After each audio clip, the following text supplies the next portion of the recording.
Picture this. It's 1973, and the most famous couple in Hollywood is falling apart behind closed doors. Elizabeth Taylor, the woman with violet eyes who conquered the world, sits alone in her Swiss chalet at 3 a.m., a half-empty bottle of vodka on the mahogany table beside her. Richard Burton, the Welsh poet with a voice like thunder, is passed out in the library, his latest script forgotten on his chest.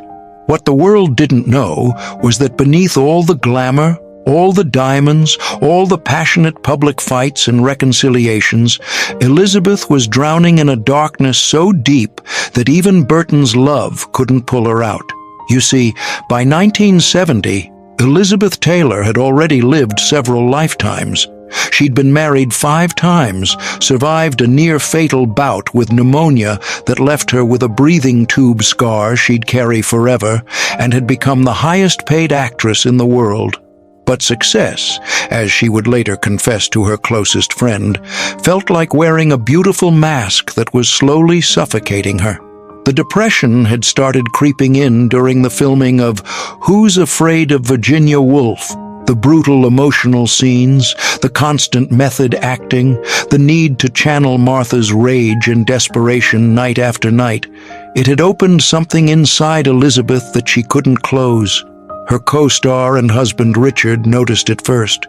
Liz would come home and just stare at the wall for hours, he would later write in his private journals.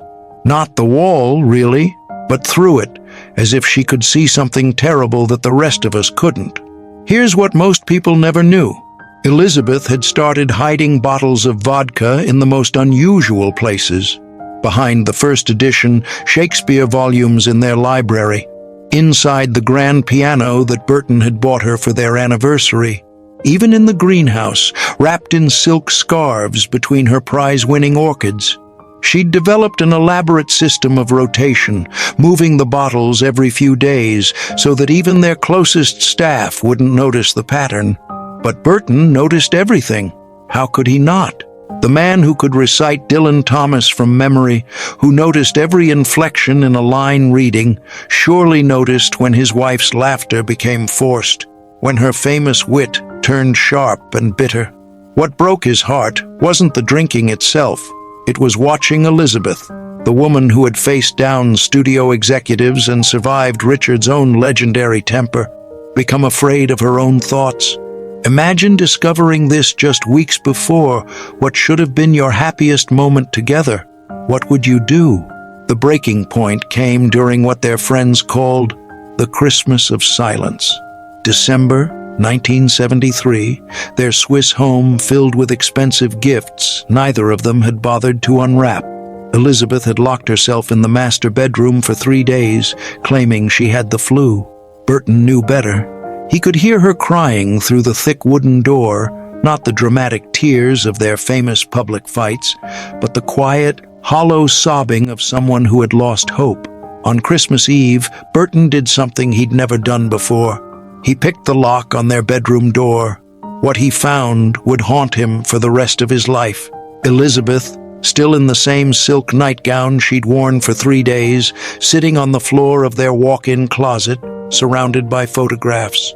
Not publicity stills or red carpet photos, but private moments. Her children as babies, her father teaching her to ride horses, her mother brushing her hair before her first screen test. "I can't remember who I was before all this," she whispered without looking up at him. "Before the cameras, before the marriages, before the diamonds. I look at these pictures, and I feel like I'm looking at a stranger." What happened next reveals everything about why their love story, despite all its chaos, endured. Burton didn't try to fix her. He didn't give speeches about her strength or her beauty. Instead, he sat down on the closet floor beside her, picked up a photograph of 8-year-old Elizabeth with gap teeth and braids, and said, "She looks like trouble. I would have liked her." For the first time in weeks, Elizabeth laughed. Not the practiced laugh of Elizabeth Taylor, the movie star, but the genuine giggle of Liz, the girl from England who'd been thrust into stardom before she even understood what childhood was supposed to feel like. The road to recovery wasn't cinematic. There were no dramatic interventions or tearful breakthroughs. Instead, it was Burton reading to her every night the same poems he'd recited during their courtship. It was Elizabeth finally agreeing to see a psychiatrist, a quiet Swiss doctor who treated her not like a celebrity patient, but like a woman who had lost herself somewhere between the spotlights and the headlines.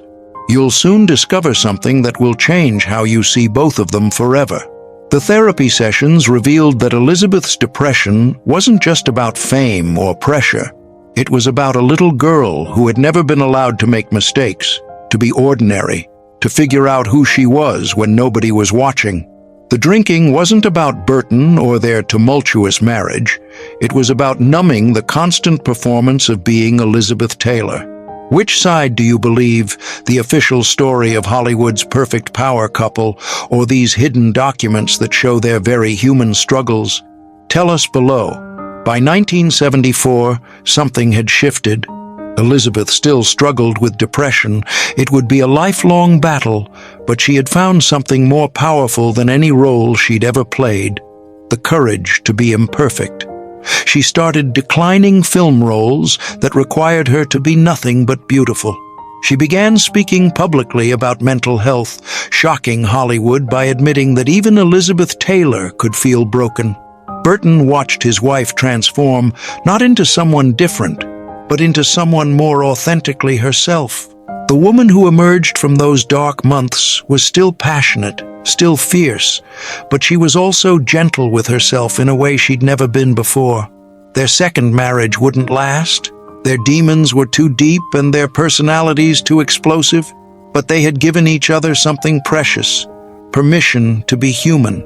The most remarkable part of this story isn't the depression itself, but how Elizabeth used her pain to connect with others.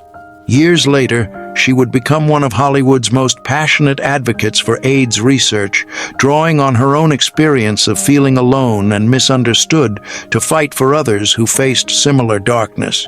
I leave you with the song Elizabeth loved to listen to during her recovery, "The Way You Look Tonight," the same song Burton would hum to her on nights when the darkness felt too heavy. See you in the next video.